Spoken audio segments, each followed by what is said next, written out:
Hello dear student, myself Mohammad Imran Ansari. Dear student, today we will discuss about life process part number 17. आज हम लोग part number 17 के बारे में बात करेंगे।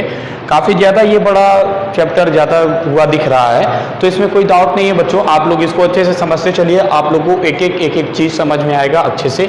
चलिए हम लोग आज फिर से मैकेनिज्म ही पढ़ेंगे, मैकेनिज्म ऑफ रेस्पिरेशन, श्वसन की क्रियाविधि क्या होती है।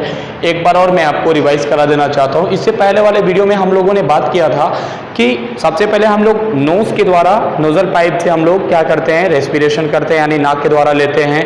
नाक के द्वारा लेने के बाद से वो धीरे धीरे लैरिंग्स फायरिंग्स से होते हुए ये हमारे चला आता है ब्रोंकस में, और ब्रोंकस से दोनों तरफ से लंग्स का एक जगह होता है, वहाँ से ब्रोंकियोलस में आता है। ब्रोंकियोलस के बाद से चला जाता है एल्वियोलाई में, ये मैंने आपको बताया था। और एल्वियोलाई एक जो फेफड़ा होता है उसमें 15 से लेके 30 करोड़ के बीच तक एल्वियोलाई एक फेफड़े के अंदर पाया जाता है।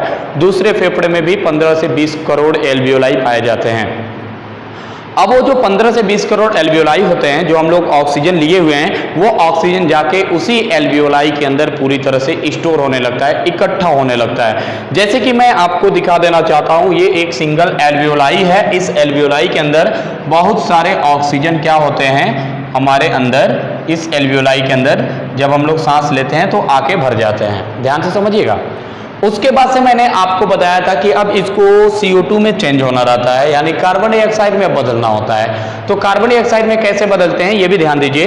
जो हमारे बॉडी के अंदर मैंने बताया था आपको कि मान लीजिए यहाँ पे हमारा एक, यहाँ पे आ जाइए, यहाँ पे ये मेरा हार्ट है। एक छोटा सा मैं आप लोग को बता देना चाहता हूँ, ये थोड़ा सा जल्दी से इसको समझ लीजिए। ये हम लोग का मान लीजिए एक हार्ट है, ऐसे शॉर्टकट में मैं बना रहा हूँ, ये बस समझने के लिए है, ध्यान से समझिएगा। देखिए बच्चों, ये हम लोग का हार्ट है, ठीक है, जो 4 चैम्बर में होता है, आपको मैंने बताया था। जो इम्प्योर ब्लड होता है बच्चों, इम्प्योर ब्लड का मतलब होता है अशुद्ध रुधिर।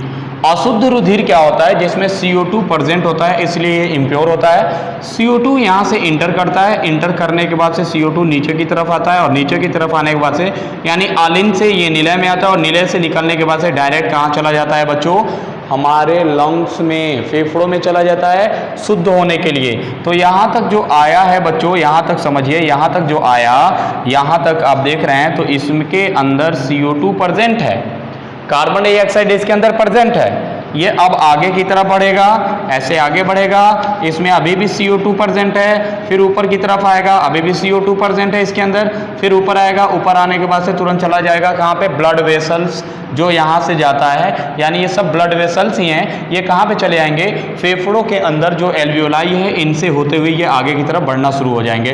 तो फेफड़ों के अंदर आपको पता है बच्चों CO2 पाया जा रहा है, तो CO2 क्या होता है, ये आ जाता है हमारे एल्वियोलाई के अंदर, ये सब के सब क्या हो जाएंगे, CO2 हो जाएंगे। और जो इसके अंदर O2 था बच्चों, वो चलाएगा इसमें, यानी O2 सब के सब किस में आ जाएंगे, हमारे ब्लड वेसल्स में। और ब्लड वेसल्स में जब O2 आ गया तो हमारा जो ब्लड है बच्चों वो तो प्योर हो गया। और आप जो यहाँ पे CO2 देख रहे हैं, इस CO2 को अब हम लोग बाहर निकाल देंगे।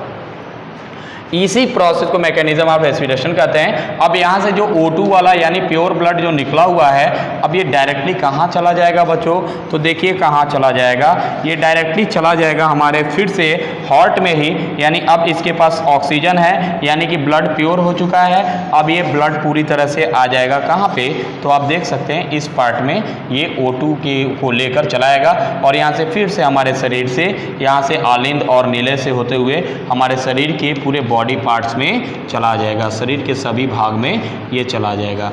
ठीक है बच्चों, इस प्रकार से देखेंगे तो हमारा ब्लड भी प्योर हो गया, और साथ ही साथ हमारा ऑक्सीजन जो है कार्बन डाइऑक्साइड में, और कार्बन डाइऑक्साइड जो होता है ऑक्सीजन में कन्वर्ट हो गया। एक बात समझिएगा बच्चों, यहाँ पे एक प्रक्रिया होता है, एक प्रोसेस होता है जिसको हम लोग डिफ्यूजन कहते हैं। क्या कहते हैं बच्चों, डिफ्यूजन, ठीक है ना। डिफ्यूजन का मतलब होता है बच्चों विसरण।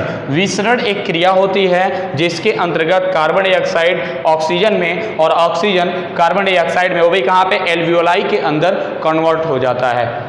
इसी प्रोसेस को हम लोग मैकेनिज्म ऑफ रेस्पिरेशन कहते हैं। इसको अच्छे से आप लोग याद रखिएगा। आज के लिए इतना ही। Thank you for watching this video.